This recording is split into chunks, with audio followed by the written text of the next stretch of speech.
Do we remember our quotient rule? Maybe our little phrase?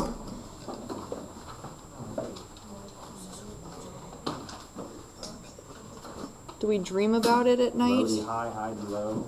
Something, rabbit, something. Something, rabbit? I don't know. Low high minus high low. Square the bottom.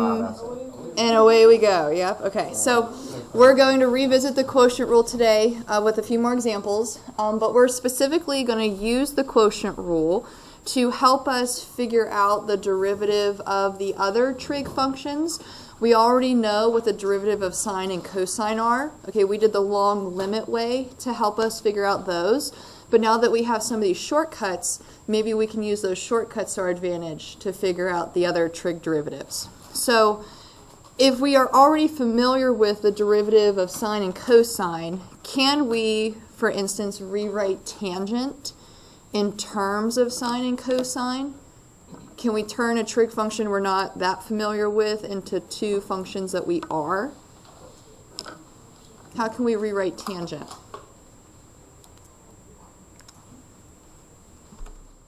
What's that the same as?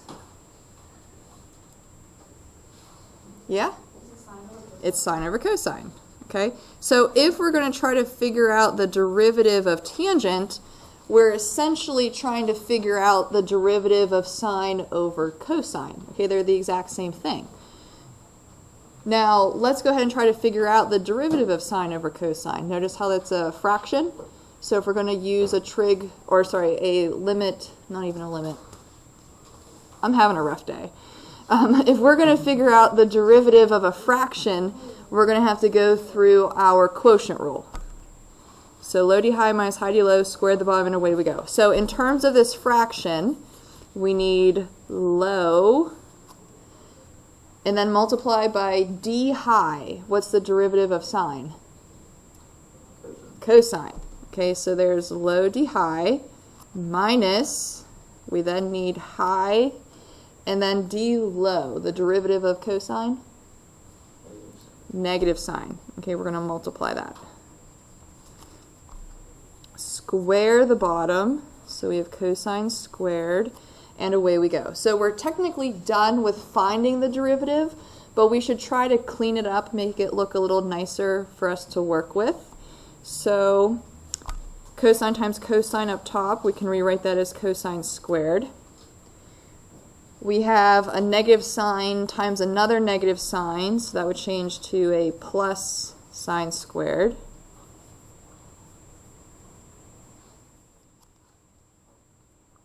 So far, so good. Is there anything popping out at you guys that we can continue to do? Yeah? Cosine squared plus sine squared equals 1. That's 1. That's an identity, yep. Kind of the mother lode of all identities. Cosine squared plus sine squared is 1. So what is 1 over cosine squared? Can we rewrite that somehow?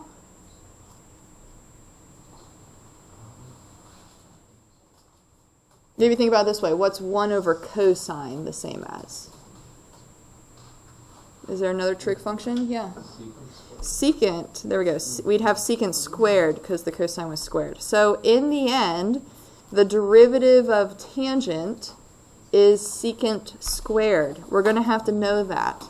Okay, it's another trig derivative shortcut. Just like when I say the derivative of sine, you think cosine. The derivative of cosine, you think negative sine. So if I say derivative of tangent, you got to think secant squared. Okay, shortcut, we got to know it. Unless you want to go through this process every single time. Okay, or you can just know it in the end. Let's try cotangent. We can rewrite that as cosine over sine. Okay, we're going to turn it into a fraction. That way we can use our quotient rule to help us find the derivative. So we need low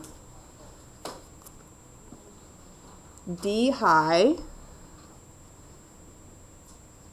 minus high d low, square the bottom, and away we go.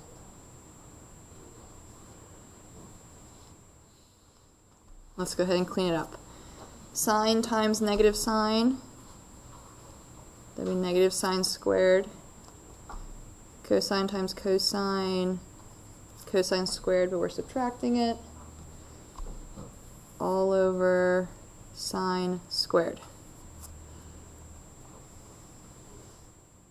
Anything popping out at you, kind of like the last one maybe?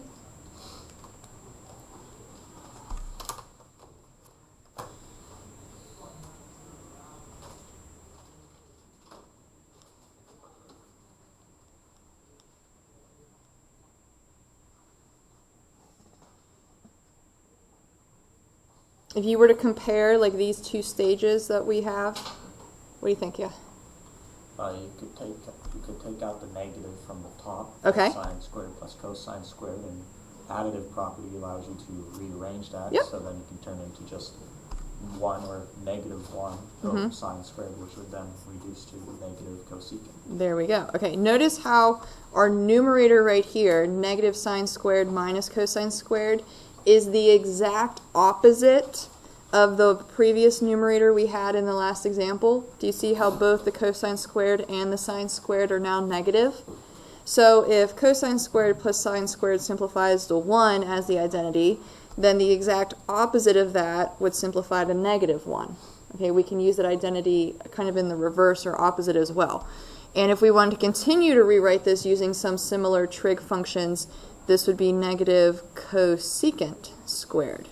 Okay, so there is our derivative shortcut for cotangent. Okay, so we're going to add that to our list. If I tell you derivative of cotangent, you say negative cosecant squared. All right, let's go ahead and tackle the other two. Can we rewrite secant in terms of sine or cosine? Can we turn it into a fraction like we did the other ones? 1 over cosine. Okay, so let's go ahead through our quotient rule, find our derivative using our shortcut. All right, so we have low. What's d high, the derivative of 1? 0. Low d high minus high d low, square the bottom, and away we go. So if we clean it up, cosine times 0 going to go away. We're left with a negative 1 times a negative sign, so we're going to be left with a positive up top.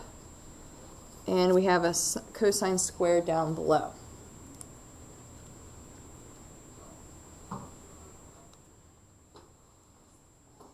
Okay, so to kind of help us take this a little bit further, let's go ahead and write cosine twice. Doesn't that technically, or isn't that technically what a squared means? You have 2 of them. And we're going to do a little kind of grouping here. Notice how we have a sine over cosine. Can we simplify that to anything? Yeah. Tangent. And then what we're left with is technically a 1 over cosine, which is secant, right? And those are being multiplied together based off the previous fraction. So our derivative shortcut for secant is actually tangent secant. Okay, we got to know that one too.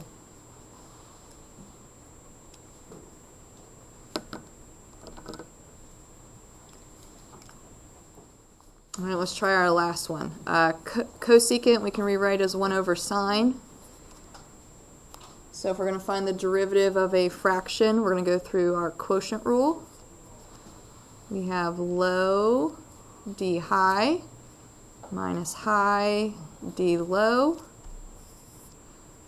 square the bottom, and away we go.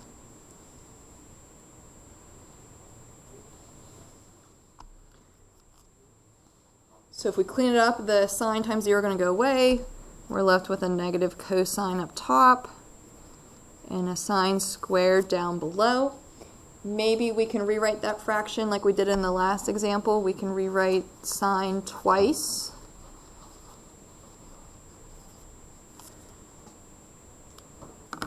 Okay, so what is negative cosine over sine?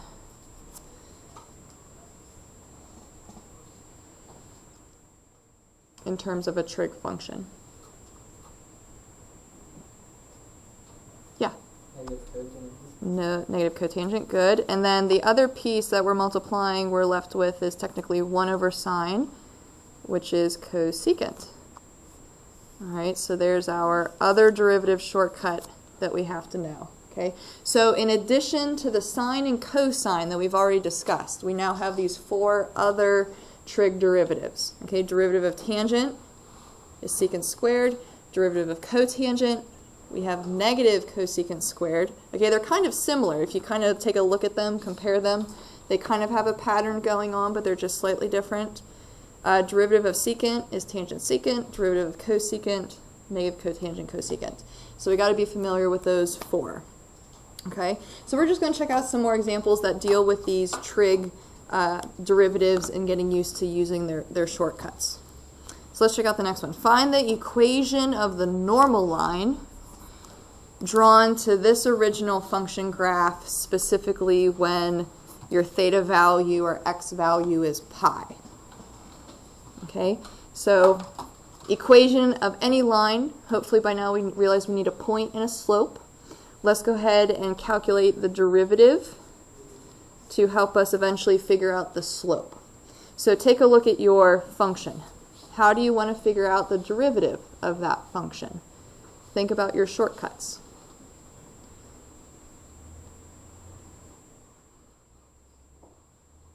Is it a polynomial?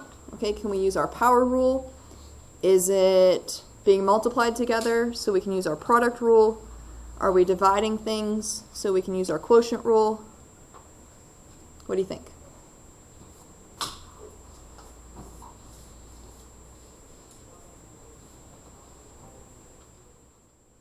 I see pencils going, which means you guys are doing something. What are you doing? Yeah? You could use the quotient Quotient. rule. There you go. Write the derivative. Right, the quotient rule. All right, so low times d high. What's the derivative of 3 theta? Or 3x, if you want to think about it that way. 3, there we go. Low d high minus high, and then times d low, the derivative of cosine.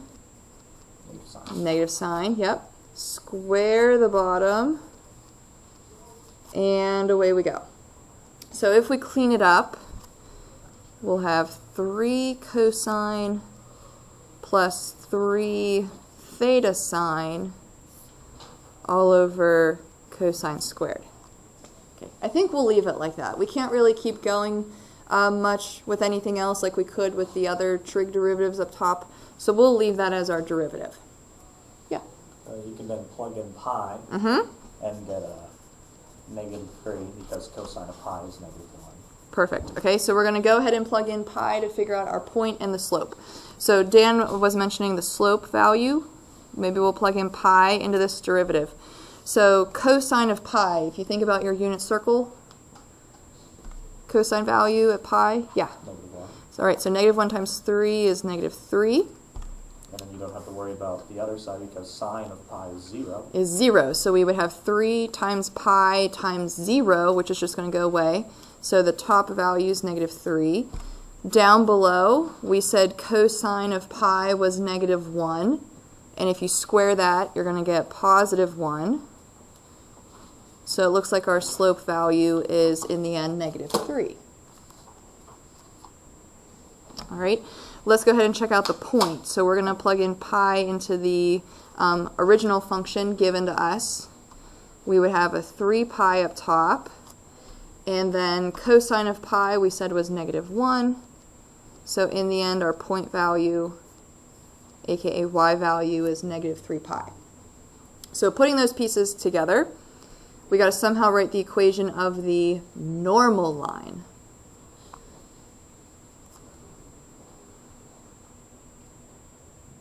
What might the equation look like?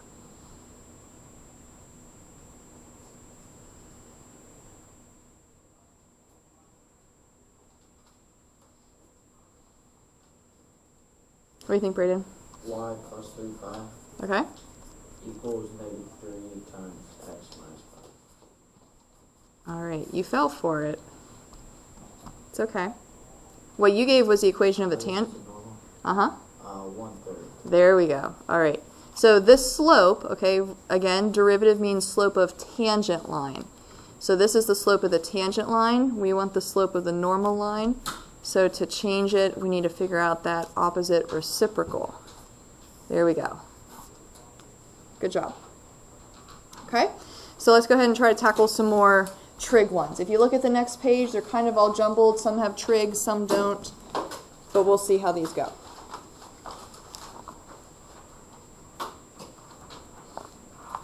All right, so take a look at the first one. It says find the derivative of each function below by applying the quotient rule. So they're basically telling us which technique or shortcut to use. Hopefully it's kind of obvious because they're fractions. So we'll just go ahead and automatically use that shortcut to our advantage. So for our first one here, we need low times d high. The derivative of the top looks like 2x minus 2. Minus high times d low. The derivative of the bottom is just 1, so you technically don't have to write it if you don't want to. Multiplying by 1 doesn't change anything. Square the bottom, and away we go. So there's the initial derivative, but we're going to clean it up just to make it look a little nicer, because in the future we're going to have to work with these derivatives a little bit more. So I want us to practice simplifying them. That way when it gets time to use them, it's not so much work for us. So let's clean these up. We're going to have to go through some type of FOIL or distribution process. Let's see, negative 2x plus 4x minus 4. And then the next parenthesis set, we can just distribute in the negative sign.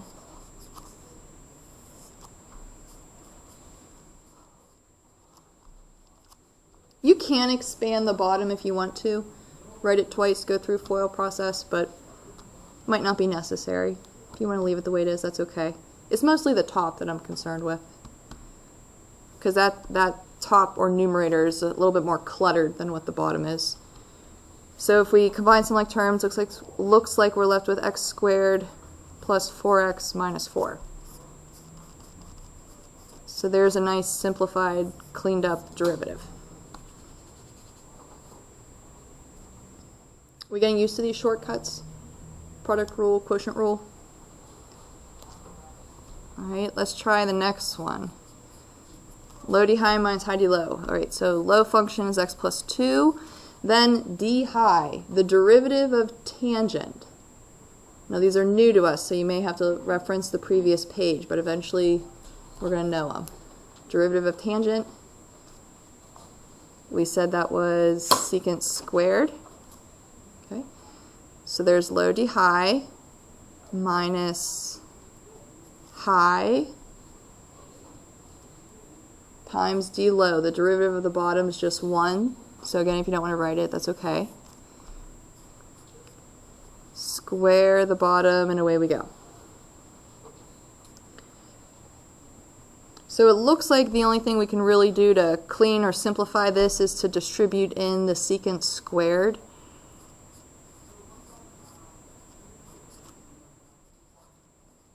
Because at least that would get rid of the parentheses.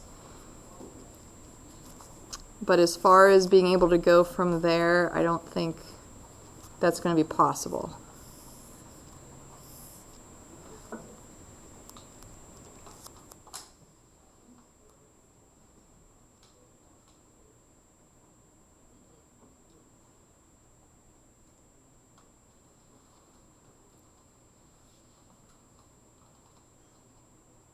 We doing okay so far? All right, let's check out another trig one. Low d high minus high d low, we got another fraction. All right, so low d high, the derivative of sine, we got cosine, okay, minus high times d low. All right, so the derivative of 1 is 0, and then we have to subtract the derivative of cosine. What's the derivative of cosine? Negative sign. So if we are subtracting negative sign, that's the same as positive sign. So really the ending derivative on the bottom, if you have 0 plus sine, would just be sine itself. So there's the high d low part. Square the bottom, and away we go. All right, so let's see what happens. If we distribute in the cosine, and then multiply together the sines,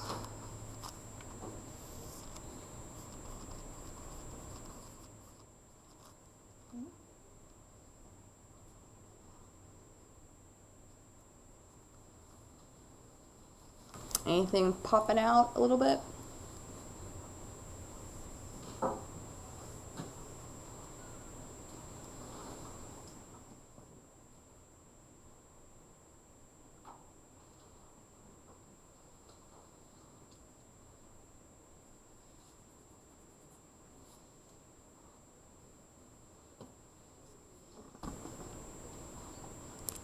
Maybe I'll give you guys a little heads up right there. Negative cosine squared minus sine squared, yeah? That's a negative 1, yep. So we're left with cosine minus 1.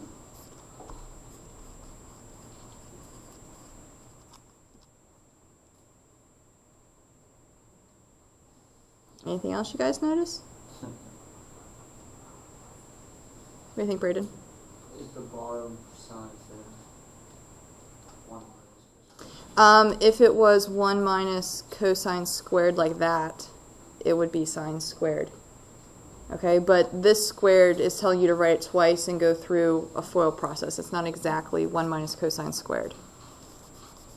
Close, but not quite. Don't the numerator and denominator kind of look the same? Aren't they exact opposites of each other? Right?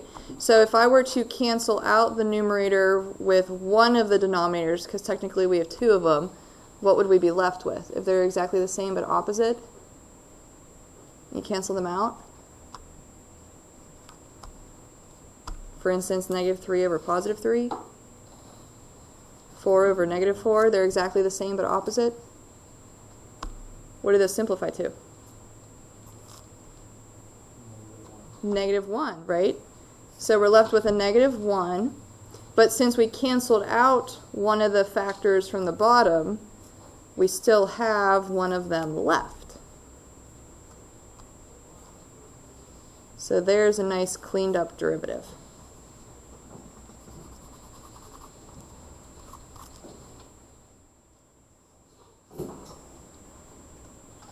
Alrighty.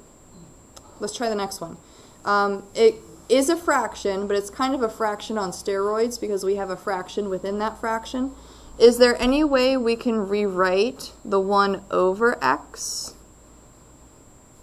to possibly not be a fraction anymore?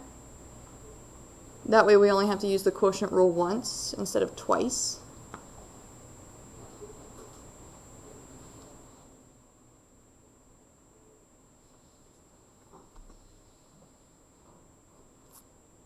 How can you rewrite 1 over x?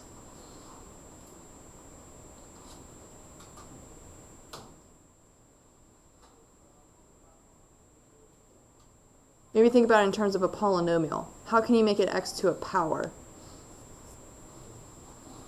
What would the power be if I just wanted x to be there? Negative 1, okay? Good. So instead of having 2 fractions like we did before, we rewrote one of them. It was an easy fraction, right? 1 over x. We can rewrite it as a polynomial, or at least that section of it. So let's go ahead and tackle the derivative using our quotient rule. We have low times d high. So the derivative of 3 is 0. You don't have to write it if you don't want to. And then if we use the power rule on the minus x to the negative first, we would bring down the negative 1, which would change it to a positive 1, because it's already negative. And if we subtract 1 from the power, we'd have minus 2. So we have low d high minus high times d low. The derivative of the bottom is just 1. So again, you don't have to write it if you don't want to. Square the bottom, and away we go.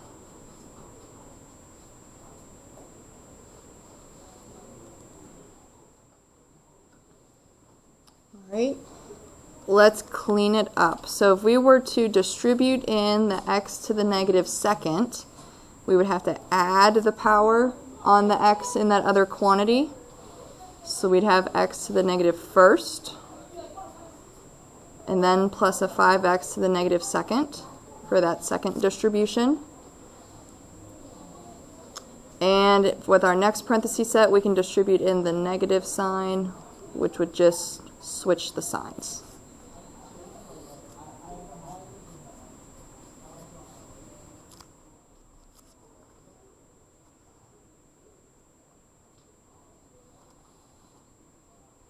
All right, it looks like we have some like terms. We have an x to the negative first plus another x to the negative first. So we can rewrite that as 2x to the negative first.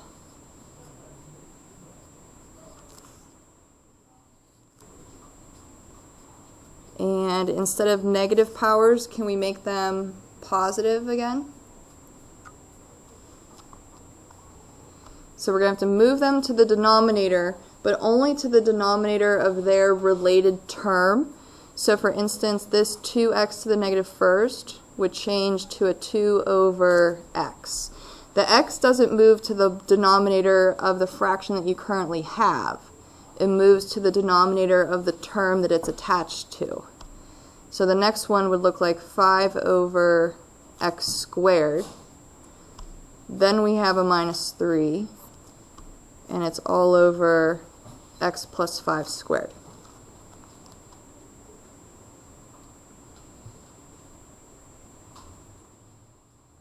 Is that cleaned up enough for you guys, or do we not like having all those fractions in there? Because we can keep going.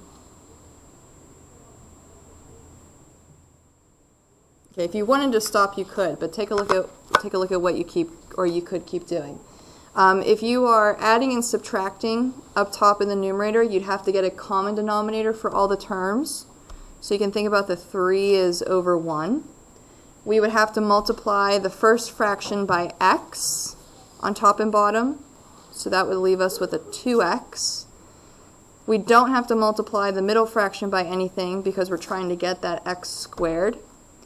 And the last fraction we'd have to multiply by an x squared. So we'd end up with a 3x squared. So the common denominator is now x squared, and that can move to the denominator where the x plus 5 squared is. So if you wanted to keep going, make it one fraction, that's what it would look like. Okay, but I could understand if you guys wanted to stop there too. Okay, so either one is fine. Okay, just make sure you don't have any negative powers like they do up there. All right, quotient rule sinking in a little bit. Low d high minus high d low. Okay, let's try another one. Use the quotient rule again.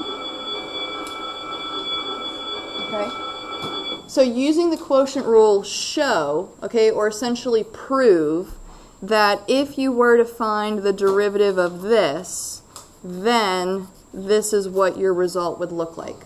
So we already know what the end result should be. We want to make sure that we can get there using appropriate algebraic work. So let's go ahead and first start with the quotient rule on that fraction, okay, that original function we start with. So we have low and then d high minus high times d low square the bottom and away we go.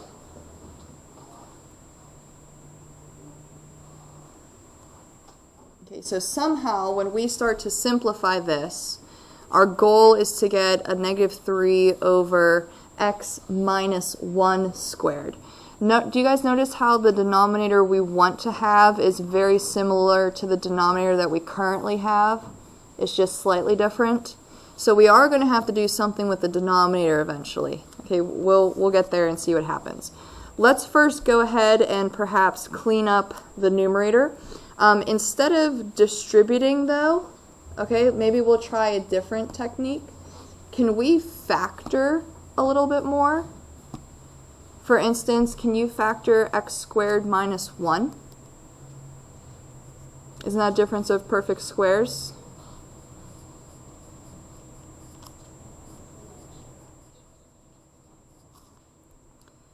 Can you factor x squared plus 3x plus 2? Two numbers that multiply to 2 but add to 3?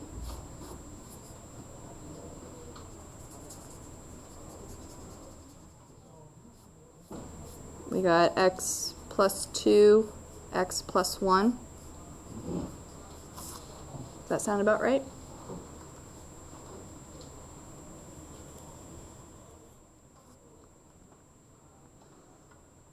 Can we factor the denominator?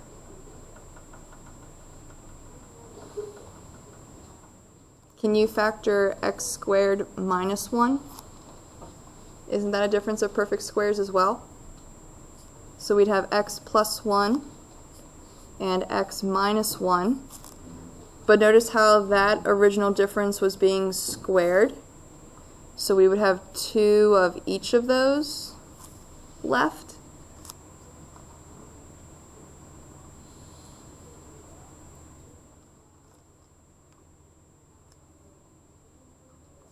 You guys notice anything that's going to happen?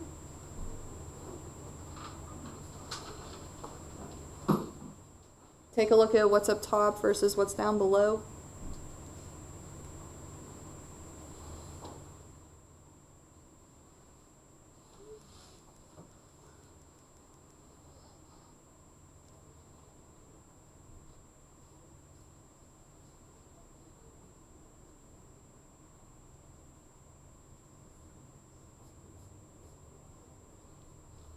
Do you guys notice how there's an x plus 1 in both terms up top? And there's an x plus 1 down below, technically 2 of them, right? So you could think about factoring out that x plus 1 that both of those have, and eventually that would cancel out with an x plus 1 from down below. So we can go boom, boom, and then we would lose one of the two, so we're just left with 1 down there. Okay, so now that kind of factoring is over, we tried to factor and we were able to cancel some things out. Let's go ahead and expand what we have left. Okay, so if we were to use a FOIL process on what we have here, we'd have 2x squared plus 3x minus 2x, so that's just 1x, and then a minus 3. And then for our next group, we can distribute in a negative and the 2x. So minus 2x squared minus 4x.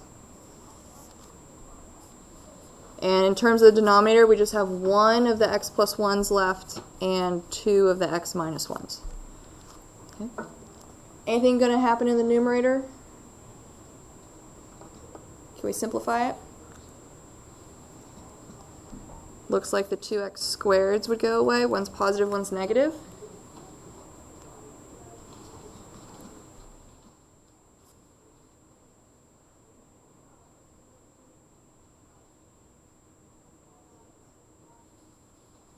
I think this should be plus, right? Yeah. What's up, Braden? Why don't we factor out the x minus 1? The x minus 1? Yeah, in step 4. Right here? Yeah. You can't, so this whole set right here is considered your first term, and then you're subtracting this second term. You can't factor out an x minus 1 because there's no x minus 1 in this set. Okay. Okay, you can only pull things out that everything have in common. So that's what we kind of discussed with the plus ones. Since they both have it, you could remove it. Okay, but not necessarily there. I think this should be a plus x. That's my bad, because we had a 3x minus a 2x, so that should be positive. So in terms of our like terms, we'd have a negative 3x minus 3 all over x plus 1, x minus 1 squared. Okay, let's not lose sight of what we're trying to figure out. Okay, so our goal is to eventually get this.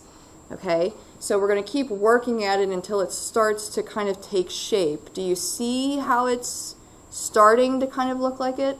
A little bit? Okay, if we really look at it, somehow we need to end up with a negative 3 up top, and somehow we just need an x minus 1 squared on the bottom. And we currently have that, but that means we have to get rid of the x plus 1. So we have a little bit more to go through. What else do you want to try?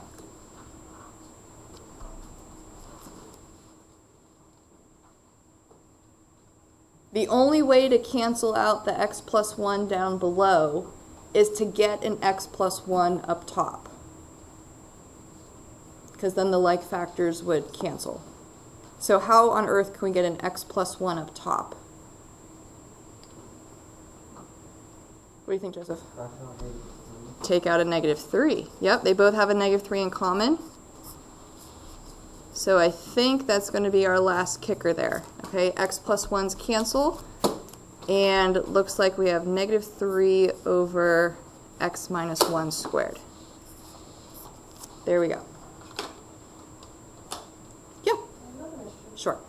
Okay, so moral of the story, when you're simplifying, okay, this is just one thing you could have done. There, if you guys felt like distributing everything through at the very beginning, it still would have worked out that way. But sometimes working with factors might be a little bit easier because things can cancel out sooner than in the end. Okay, notice by factoring, we immediately were able to get rid of that x plus 1 instead of having to wait for that till the end, like the second x plus 1 that we canceled out. Okay, so factoring is another way for you to, or to help you simplify these quotient rules. All right. We might be able to fit it in. Okay, so based off of this similar question that we just did, we're going to rework it a different way, because you know how there's multiple ways for you to tackle a derivative depending on which process you want to go through. So similar to the product rule, remember we had that valuable lesson, maybe you can simplify it first, like expand everything, and then go through the product rule process if you're working with polynomials. That's essentially what we're working with here. We have a quadratic up top divided by a quadratic on the bottom. So maybe we can factor these quadratics and simplify it first before we take the derivative using the quotient rule. Can we factor the numerator? Two numbers that multiply to 2 add to 3. We said that was x plus 2, x plus 1.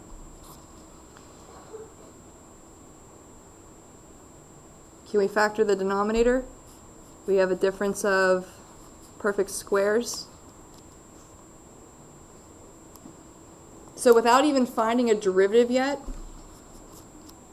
it looks like instead of needing to find the derivative of this original equation that we had, we can cancel out those x plus 1's, and instead we can just find the derivative of x plus 2 over x minus 1. They're technically the same thing, okay? One simplifies to the other. So let's go ahead and tackle that quotient rule on x plus 2 over x minus 1 instead of the crazy one that we started with. So we'll do low d high minus high d low, square the bottom, and away we go. Let's clean it up. Okay, distributing in the 1 isn't going to change anything. Distributing in the negative, everything changes.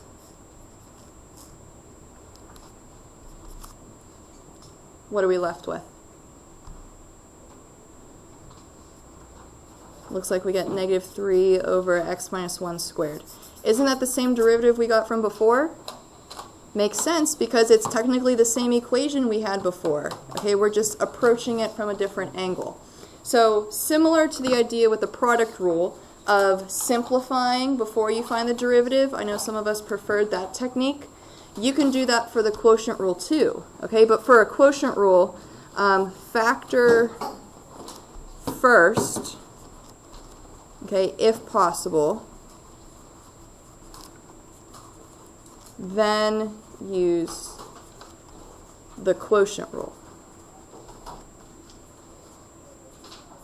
Okay, so there's a little shortcut. Notice how if you don't do that, it still works out to be the same derivative.